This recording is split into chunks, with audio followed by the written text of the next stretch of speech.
Et c'est vraiment pour ceux qui aiment leur pays. C'est le moment de dire non au gouvernement.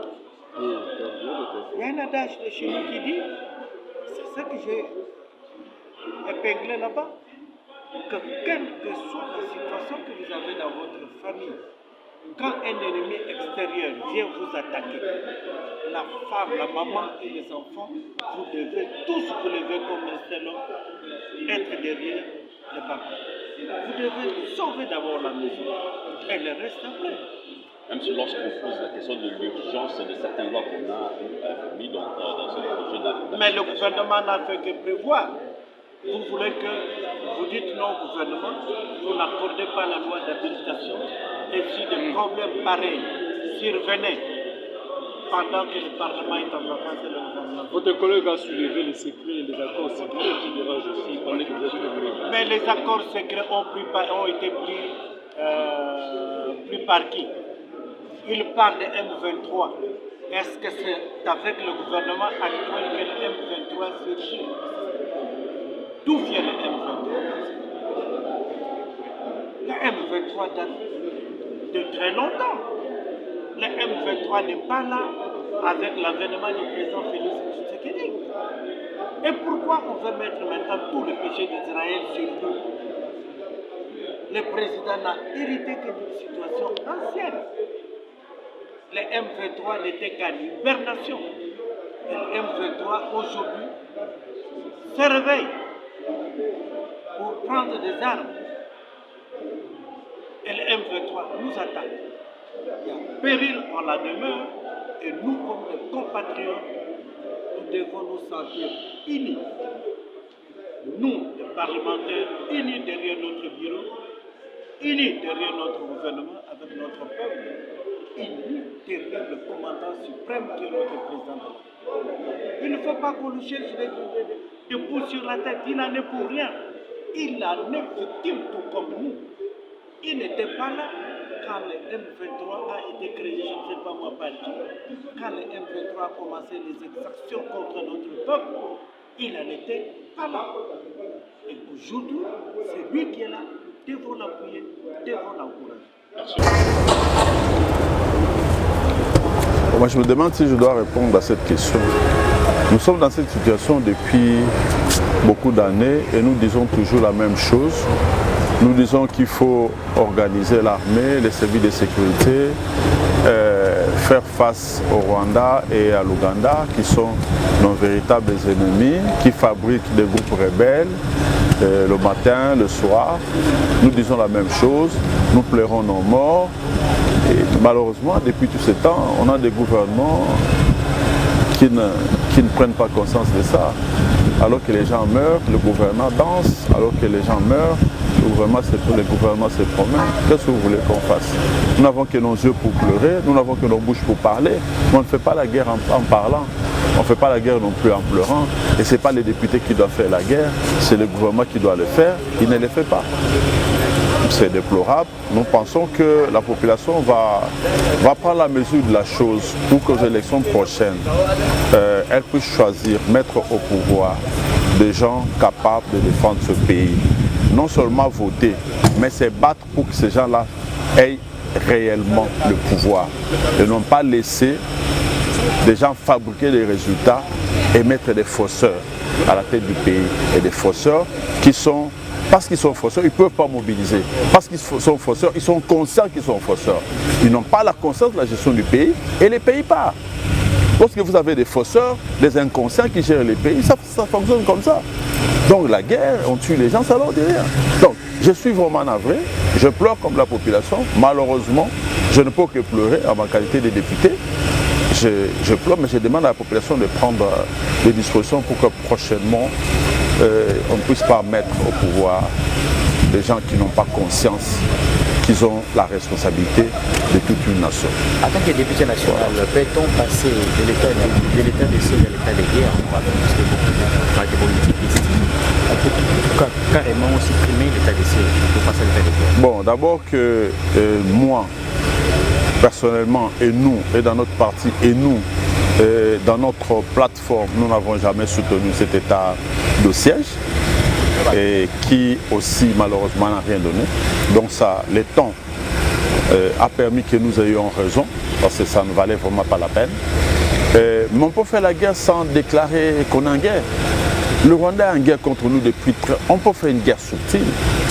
De la même manière qu'il y a des M23 qui arrivent, de la même manière, nous pouvons le pourchasser jusqu'au Rwanda et c'est la guerre.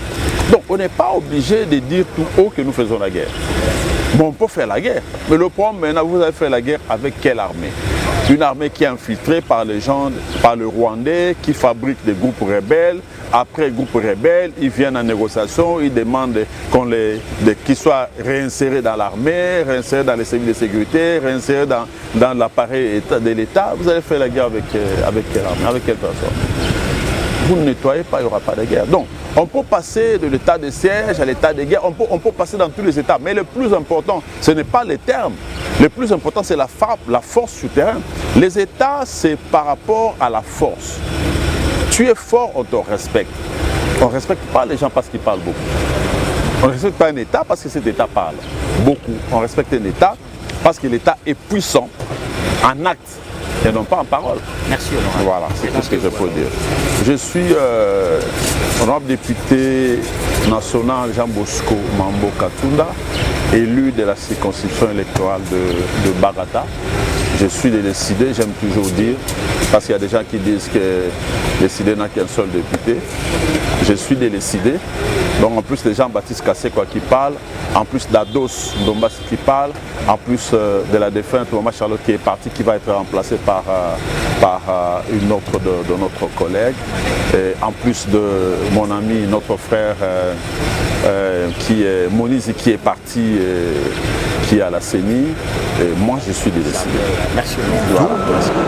Et tous les députés nationaux, nous sommes 14 du Sankourou, la terre de Lumumba. Nous nous préparons à aller attendre cette relique à Lumumba-Ville et nous la recevrons et nous allons organiser le deuil traditionnellement avant qu'elle ne puisse revenir à Kinshasa en passant par le Katanga et Kisangani où il a passé aussi sa vie pour l'inhumation. On parlait de la contradiction entre la notabilité de la province de Sankourou. Partagez-vous cet avis? Au sujet de quoi? Au sujet de l'organisation par rapport à la restitution de cette relique. Non, non, non. Il faut entendre par notabilité les gens qui nous ont élus, qui sont là-bas chez nous. Il ne faut pas accorder trop d'importance aux petites disputes qui se passent ici à Kinshasa. C'est une diaspora. Nous sommes des élus qui venons de la base. Et donc nous écoutons plus les gens qui sont à la base. Et nous n'avons enregistré aucune contradiction à ce niveau-là. Tout le monde est content de finir ce deuil, même si c'est 60 ans après, qu'on le finisse. Et que cet homme repose en paix et qu'on ne se dispute pas sur son cadavre. Voilà. Honorable Président, l'actualité oblige. Ouais. L'Est du pays est en feu. Votre réaction? Nous sommes de cœur avec toutes les populations qui sont martyrisées aujourd'hui par l'action du Rwanda et du M23 et nous sommes derrière les FRDC et nous engageons notre gouvernement à faire en sorte que l'importance de notre démographie puisse entrer en jeu au lieu d'attendre toujours que les bonnes volontés se manifestent à partir d'ailleurs. C'est nous-mêmes qui allons nous délivrer de cet esprit aventureux que nous observons à partir du Rwanda. C'est tout ce que j'ai à dire. Faut-il remplacer l'état de siège à l'état de guerre?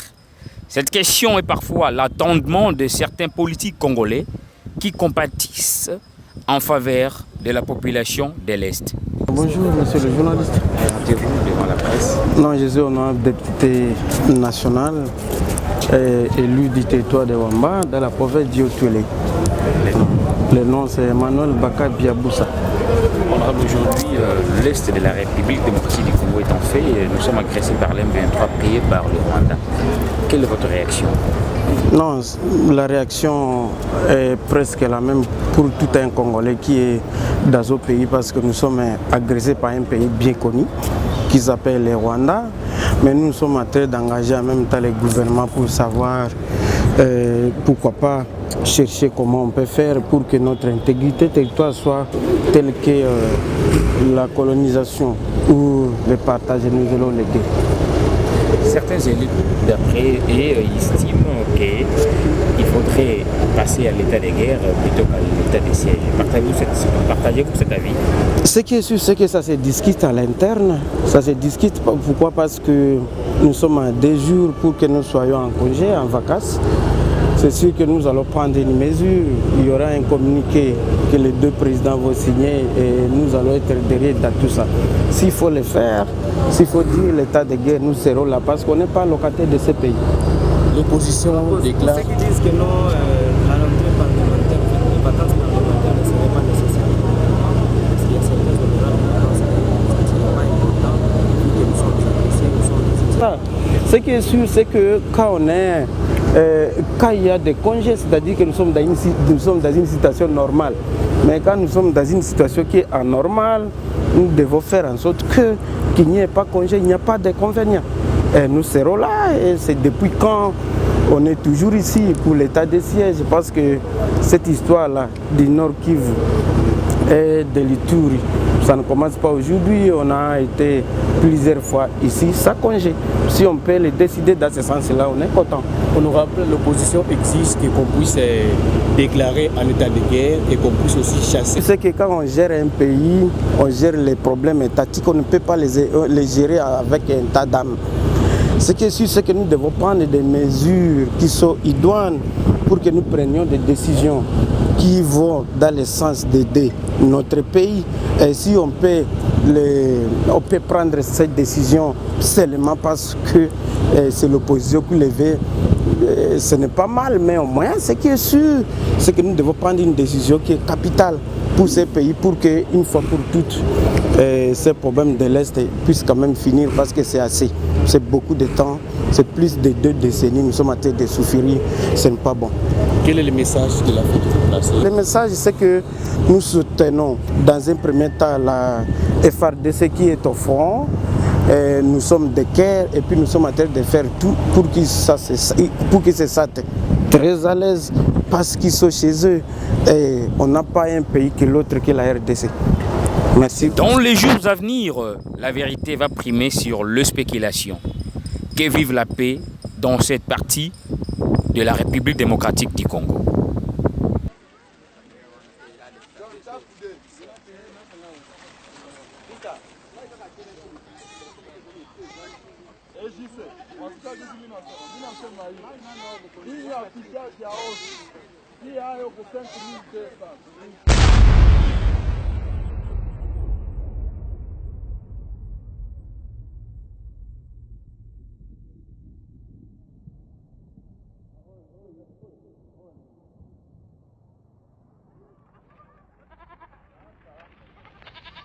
Pembeni manyoko.